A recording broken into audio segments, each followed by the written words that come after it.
Amigos televidentes, ya estamos en la entrevista de la semana. En esta oportunidad nos place recibir al economista y decano de la Facultad de Economía de la UAS, Antonio Siriaco. Bienvenido, Antonio, al programa en este nuevo año. Y es de rigor que iniciándolo evaluemos las múltiples variables de la economía del país y su comportamiento de este año fiscal recién pasado. Gracias, Oscar, siempre por tu amabilidad, tu invitación. Pienso que el año 2025 ha sido un año donde la economía dominicana posiblemente termine con un nivel de crecimiento en alrededor de 2.3, tomando en consideración que aún todavía a la fecha no hay información sobre el crecimiento del mes de diciembre, pero en el mejor de los casos, para que la economía termine creciendo 2.5, tendrá que crecer en el mes de diciembre alrededor de casi un 5.5, y yo creo que lo más que se espera que la economía pueda crecer en el mes de diciembre sería 3.5. Y con ese crecimiento, yo pienso que alcanzaría el 2.3%. Claro, hubo una serie de elementos que condicionaron ese crecimiento. No hay que olvidar que el mundo vive todo un proceso de incertidumbre global por la disputa que hay, obviamente, entre potencias como Estados Unidos, como el caso de China, y que evidentemente esta situación parece que va a seguir durante este año 2026 y se ha acercado incluso a la región con el tema de Venezuela.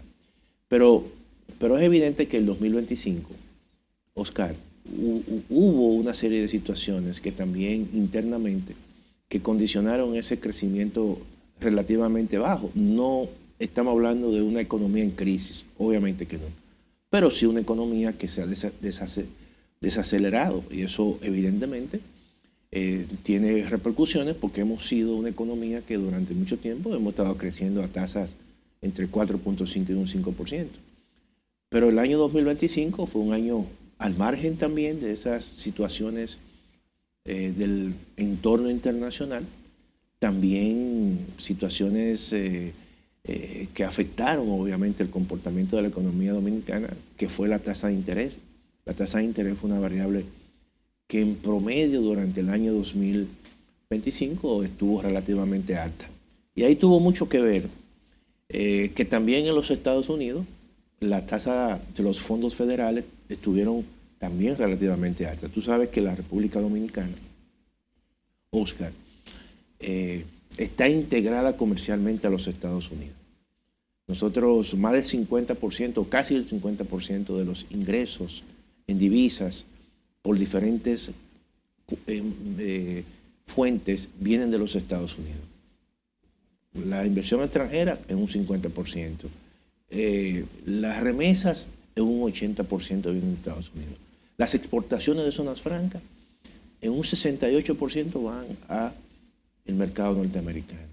Los turistas, casi un 50% vienen de Estados Unidos.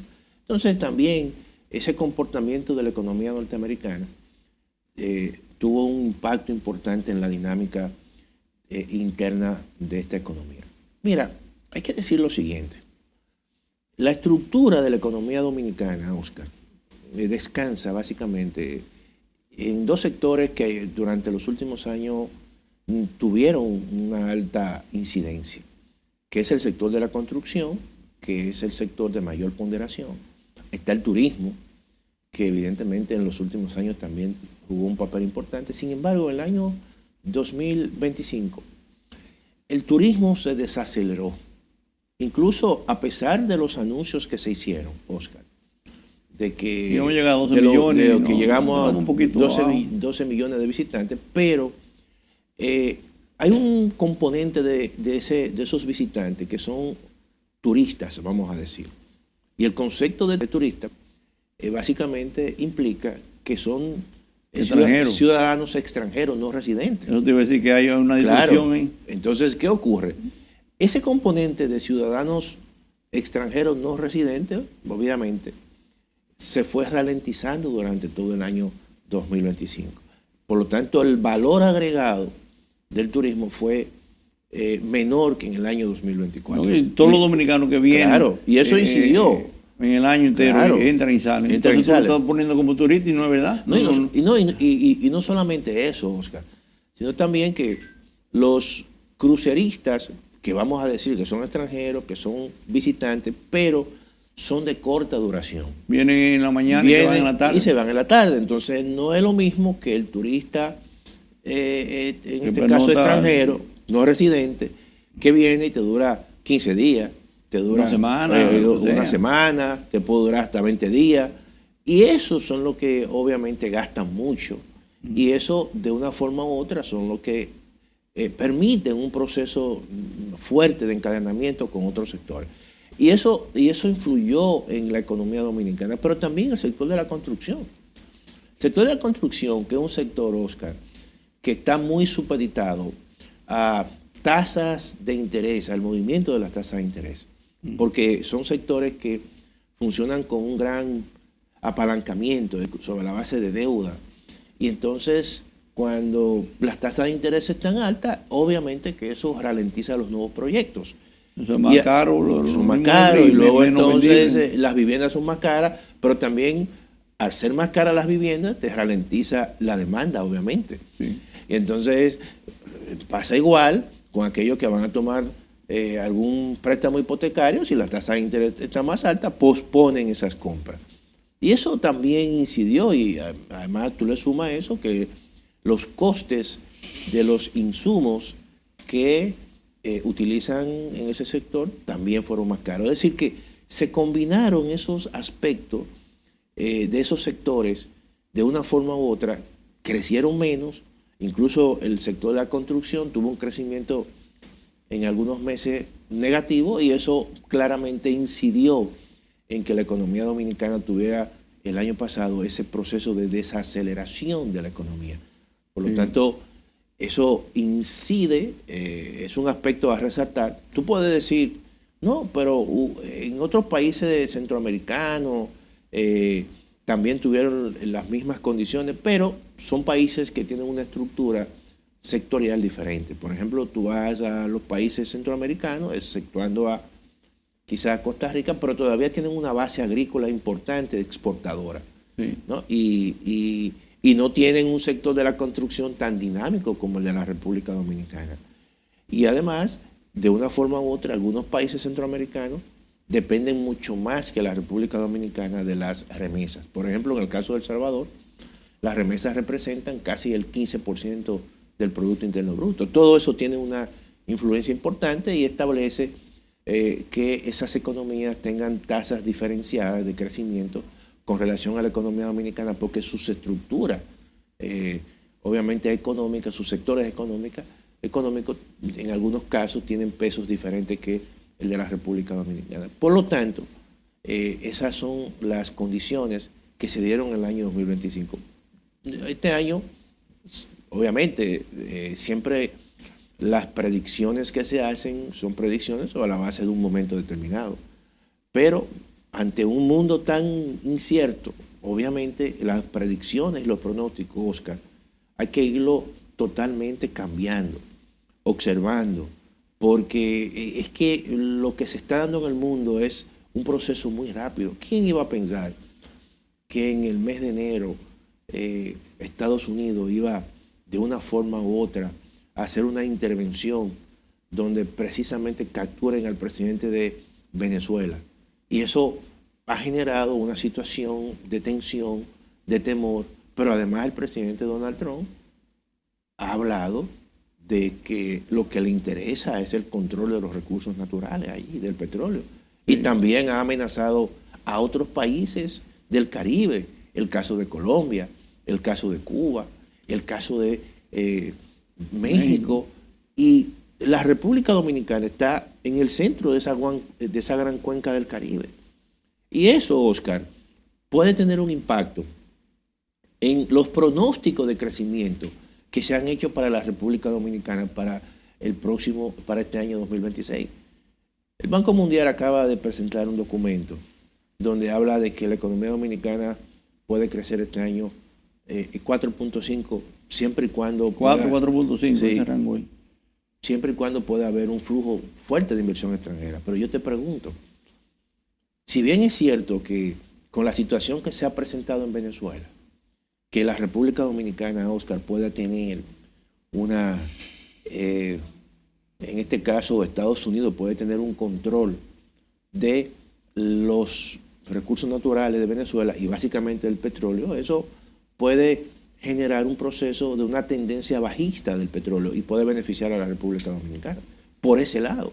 Pero por el otro lado, el hecho de que en la región existan situaciones de convulsiones puede generar algún temor en términos de la situación política. Y eso entonces puede ralentizar el flujo de turistas hacia la República Dominicana. Y esa situación de Venezuela, quieras o no, y las tensiones en la región pueden afectar el movimiento de inversión extranjera hacia la República Dominicana.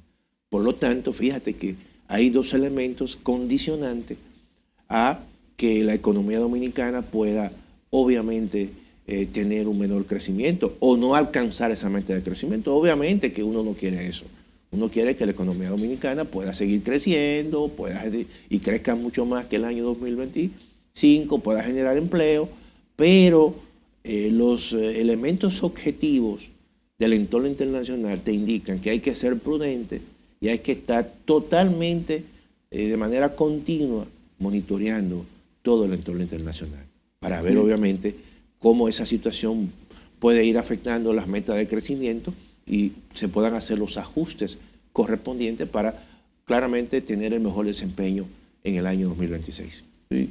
Pero hay un asunto dentro de mi limitado conocimiento económico, Ciriaco. Hemos tenido una estabilidad macroeconómica claro, aparente, manejable, bien. Pero tenemos un gusanito por ahí que se llama déficit fiscal, claro, que ha ido creciendo año tras año del año 2000. Ya para este año se proyecta 3 o más de 3, por encima de 3. Mira, Oscar. Entonces, ahí, ¿qué hacemos con eso? Mira, Oscar, el presupuesto del hábito de todos los gobiernos. Claro, no estamos hablando, estamos hablando 25 años tenemos. Claro, aquí, obviamente, se comenzó con un déficit en el año 2008, bajito, 1 punto y algo, y ha venido creciendo y ya para este año 2026, el déficit proyectado en el presupuesto nacional es de 3.2 o 3.6, algo así. Y eso evidentemente implica que en la medida que los déficits van incrementando, tú tienes que financiar eso. ¿Y cómo tú lo financias? ¿A través de qué? Deuda pública. De deuda pública. Y entonces tenemos un problema, Oscar, de que cada vez más los intereses de la deuda pública tienen un peso importante en el presupuesto nacional. En el presupuesto de este año, Oscar, posiblemente nosotros vamos a dedicar al pago de intereses. Solamente intereses. Un monto, obviamente, cercano a los 300 mil millones de pesos. Cuidado. Y eso es una cantidad importante. Y si tú le sumas, Oscar, oye bien, si tú le sumas las amortizaciones de la deuda, de deudas anteriores, eso te conforma lo que son las necesidades de financiamiento. Y eso sobrepasa los 400 mil millones de pesos. ¿Qué significa eso en términos de ejecución de obras, en términos de recursos que se puedan dedicar a otras actividades un tanto que pueden incrementar el crecimiento? Eso le quita capacidad a los gobiernos. Le quita capacidad a los gobiernos para hacer políticas públicas de inversión. Porque cuando tú estás dedicando el pago de intereses, eso es un recurso que no se queda en el país, que tú lo estás sacando y tú obviamente no lo estás utilizando, sino que tienes que pagar un compromiso. O si tú estás obviamente amortizando deudas anteriores, todo eso de una forma u otra le establece una restricción importante al gobierno o a los gobiernos para hacer políticas públicas de inversión, para hacer políticas públicas expansivas. Y eso también tiene una repercusión en que le quita capacidad a la economía dominicana para crecer. Claro, con eso no estamos diciendo que a lo mejor tú puedes asumir un nivel de endeudamiento para los fines, Oscar, de tú dices, bueno, vamos a tener a completar un programa de obras públicas, y esas obras públicas, obviamente, por los montos, por la magnitud, tienen que ser financiadas por algún tipo de endeudamiento. Eso es correcto desde ese punto de vista, porque tú estás asumiendo un pasivo, y ese pasivo te va, obviamente, a generar ese dinero, te va a generar un activo. Es como que cuando tú dices, déjame tomar un dinero prestado para construir una gran presa. Esa gran presa va a tener un doble propósito en el sentido de que se va una parte a dedicar a la agricultura, a regadío, y otra parte se va a dedicar a la generación de electricidad. Eso está bien, porque tú con esos recursos que lo tomaste prestado, estás generando un activo, y ese activo tiene una alta tasa de retorno. Es decir, de capital. Claro, entonces ahí se justifica. Pero lo que no se justifica, Oscar, es que tú puedes tomar una parte de ese endeudamiento y tú lo dediques a gasto corriente, o a actividades cuyo tasa de retorno sean dudosas. Entonces eso sí compromete la generación futura, porque al final, mientras más déficit hay, mientras más deuda hay, eso significa que en el futuro van a haber más impuestos. Sí. Entonces, claramente hay una gran restricción, porque el gobierno no ha podido hacer una reforma fiscal. Porque la reforma fiscal, que es algo que se ha planteado incluso desde la Estrategia Nacional de Desarrollo, como un pacto fiscal, como el mecanismo ideal para generar una capacidad de financiamiento a los gobiernos y obviamente puedan financiar gran parte de las iniciativas de desarrollo del país. Pero tú sabes que también eso tiene un impacto político. No, entonces, claro que eso fue tan mal manejado. Claro. Desde el punto de vista de darlo a conocer y de cómo se aplicaba, porque la gente decía, ¿cómo que entonces que si yo gano 26,000 pesos me van a sancionar? Y entonces hay un acápite que dice que después que tú ganas 200,000 estás exento. Sí, entonces vea que entonces el que recibe 500,000 pesos de ingreso no paga. Y yo que me gano apenas para comer la comida del mes. Mira, o sea, tú me comprendes, la gente comenzó a ver eso. Tú tienes razón, porque es que las reformas fiscales hay que hacerlas con un sentido de la máxima del que más gana, que más pague, pero no al revés. No. Entonces, ¿qué ocurre? Cuando tú planteas una reforma fiscal, también tú tienes que establecer los mecanismos, obviamente, que permitan que quizás los sectores de clase media baja sean los menos perjudicados y proteger incluso a aquellos sectores más vulnerables.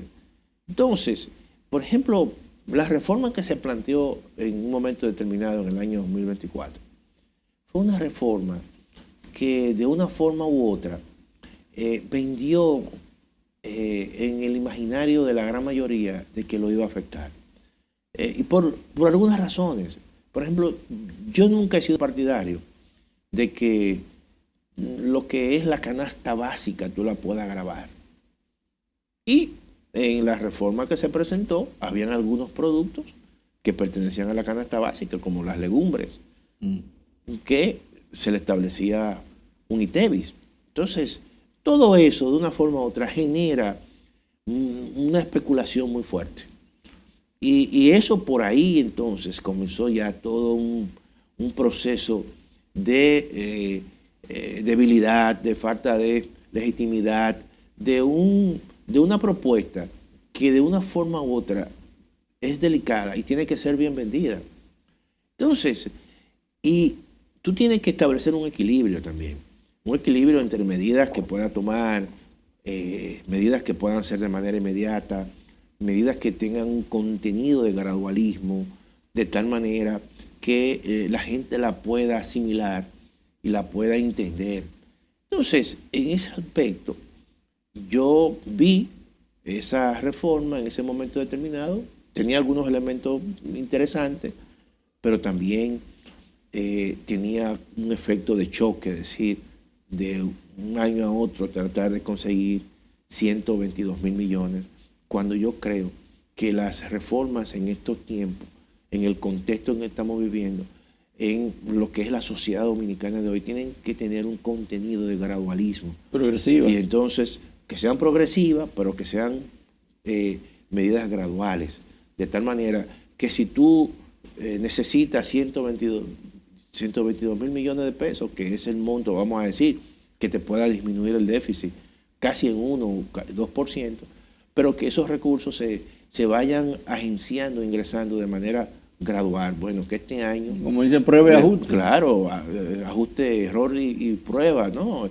Y tú puedas, obviamente, decir, este año 2026, ya con la aplicación de estas medidas, vamos a tener un nivel de recaudaciones por encima de lo estimado en, no sé, 60 mil millones. Bueno, y eso es parte de los impactos positivos en términos recaudatorios de la reforma fiscal. Y para el próximo año, 2027, 40 mil millones. Y así entonces, en 3 años tú puedes completar un monto de ingresos importante. Porque también los ingresos crecen, Oscar, de manera vegetativa. Muchas veces cuando hay más crecimiento, sí, eso implica más negocio que se incorporan e implica que si se incorporan más negocios a la actividad económica, se registran más y van a pagar más impuestos. Más demanda. Más demanda. Todo eso hay que tomarlo en consideración porque son elementos de manera externos, son externalidades positivas que genera el crecimiento de la economía y genera el crecimiento de las actividades económicas. Yo creo que debió tener un enfoque gradualista. Este año, pero bueno, creo que no hay un ánimo de hacer una reforma fiscal tal y como se la propusieron, pero sí tiene oportunidad de, sobre la base de un gradualismo fiscal, implementando ajustes administrativos, sin ánimo de incrementar tasas, incluso tomando medidas que puedan beneficiar a una cantidad importante de pequeñas empresas, de pequeños contribuyentes, de personas físicas. Por ejemplo, nosotros hemos sido y somos partidarios de que este año, ¿verdad?, pudo haberse aplicado el ajuste por inflación que plantea el Código Tributario. Porque eso, combinado con otras medidas, podía tener un impacto importante. Por ejemplo, el ajuste por inflación, Oscar, el gobierno dice, bueno, es que eso tiene un impacto inmediato en las recaudaciones, porque yo puedo dejar de percibir, no sé, 22 mil, 23 mil millones de pesos. Es cierto, pero cuando tú haces un ajuste por inflación y pasa de 34.685 pesos, que es el monto exento, a 52.000, en ese rango tú estás, a esas personas que tú vas a beneficiar, personas físicas, tú lo estás liberando del pago de impuestos y es como un incremento de salario. Y ese incremento de salario al final la gente lo va a gastar. Y la gente al gastarlo van a pagar más impuestos indirectos. Y eso con el paso del tiempo lo va recuperando. Hay un retorno. Es una medida que no solamente tiene un buen impacto político, oye bien, sino también que mejora la calidad de la democracia en la República Dominicana. ¿Por qué mejora la calidad de la democracia? Porque el Estado no está violando su propia ley. El Estado no puede violar su propia ley, por las razones que sean. Entonces, pudo haber aprovechado este año 2026. Una segunda medida que nosotros siempre en la Facultad de Ciencias Económicas y Sociales hemos sido partidarios, Oscar, es reforzar el sistema simplificado de tributación, el régimen simplificado, aplicando un monotributo a las MIPES, a las micros y pequeñas empresas, que conforman la gran mayoría del tejido empresarial. Sí. Y ese régimen súper simplificado, tú le vas a decir, mira, ustedes no van a pagar anticipo, ustedes van a pagar un monto mínimo de impuestos y lo van a pagar en función de varios pagos fijos. Y eso va a conllevar a que esas microempresas no necesiten hacer estado financiero. Pero además, tú lo estás incorporando, ese pago único que van a hacer, lo incorpora a la seguridad social. Pero además también tú le creas a esos grupos programas especiales de microfinanciamiento utilizando al Promipyme. Esas son medidas que la gente te la va a aceptar. Son medidas creativas. Nosotros tenemos que romper con lo tradicional. Y eso te va a permitir, oye bien, Oscar, te va a permitir eso, mira, formalizar a mucha gente que son informales. De laboral, pero si tú quieres mejorar también el flujo de caja, ¿qué tú puedes hacer? Aquí una medida que yo creo que se puede aplicar, que es tú sencillamente decirle, mira, págame en las aduanas a cuenta del impuesto sobre la renta el anticipo que tú me vas a pagar posteriormente cuando tú vendes empresa. Tú se lo cobras antes, en aduana, a los grandes importadores. Oye bien, no es que tú no se lo vas a cobrar, es que tú le vas a decir, ven, págame una parte, págame el 3 o el 4%, y eso va a mejorar el flujo de caja del gobierno, inmediatamente. Oye, te estoy hablando de medidas administrativas que puede hacer el gobierno, sencillamente sin alterar, obviamente, y afectar a los más pobres. Pero también tú puedes decir, mira, aquí hubo una medida, Oscar, que no se tomó y que está ahí aprobada, que es sencillamente el incremento al precio de los malbetes. ¿En función de qué? En función de el tipo de vehículo que tú estés utilizando. Porque no es lo mismo y es injusto que una persona que tiene un Lamborghini pueda estar pagando por el precio de una revista lo mismo que yo pago o tú pagas por un vehículo que yo tengo utilitario o que tú tienes utilitario. Sí. Entonces, eso no se puede hacer, no puede ser. Eso tiene que ser diferenciado. Sí, entonces, de valor. Claro, entonces tú aplicas eso. Mira, te estoy tomando medidas que son medidas que van a beneficiar al segmento bajo, medio. Beneficia a la clase media. Al mismo gobierno le mejora su flujo de caja. Hace que las medidas que te estoy presentando sean progresivas. Y son medidas administrativas y no implica hacer una reforma fiscal en lo inmediato. Entonces, ese es el mecanismo que en estos, pienso yo, si no se quiere hacer una reforma, porque se lleva tiempo, porque ya no, eso necesita un consenso político.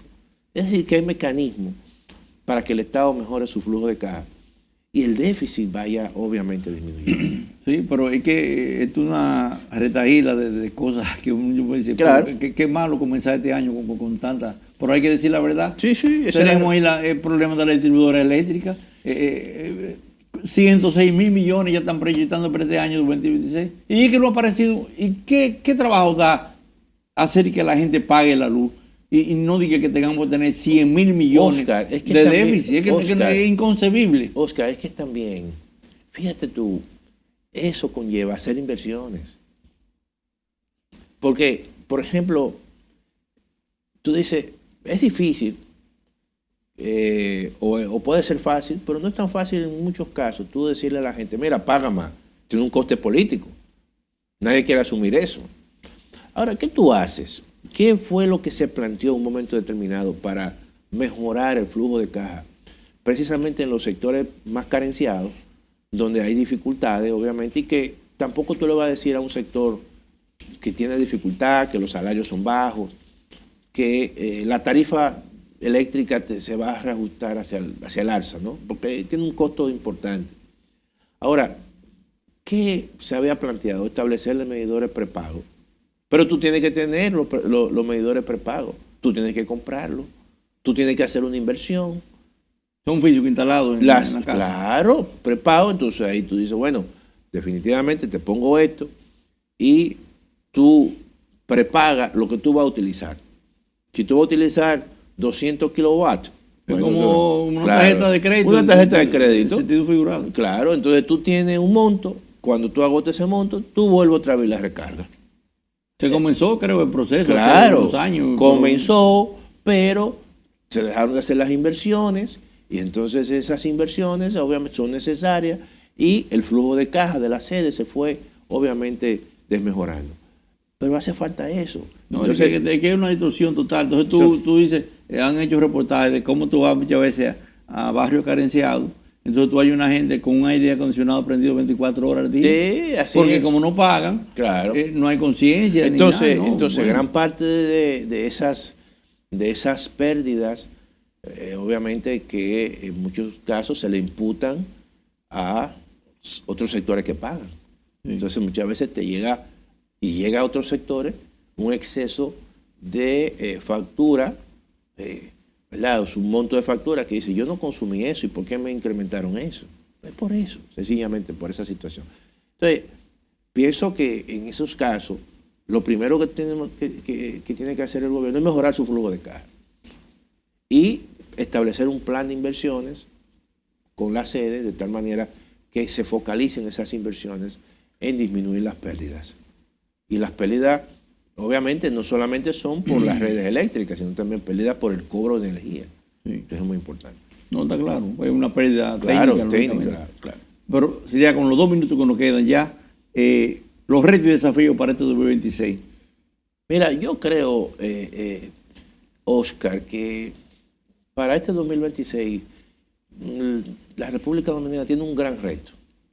El primer gran reto es retomar la senda de crecimiento. Eso es muy importante, porque en cierta manera eso es lo que genera empleo y hay más actividad de negocio, ¿no? En segundo lugar, yo creo que también el gobierno tiene que mejorar la calidad del gasto público. Yo creo que es un tema siempre que está presente, ¿verdad? El tema de la calidad del gasto, siempre monitorear los controles en las compras, las contrataciones, en la ejecución del gasto. Eso es muy importante para evitar situaciones que se dieron en el año 2025. Es un reto importante. Además, también un reto es mantener un nivel de inversión pública relativamente cercano a como lo señala el presupuesto nacional, 2.5, porque yo creo que eso es un elemento que va a fortalecer el dinamismo de la economía dominicana.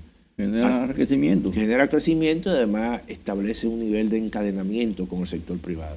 Eso es un elemento que yo creo que si el gobierno lo mantiene, lo sustenta, le va a permitir alcanzar las metas de crecimiento de este año 2026. Y obviamente está el tema del sector eléctrico, que se requiere obviamente una mayor inversión en las sedes, de tal manera que eso pueda contribuir después en un futuro a que esa energía que se factura se cobre.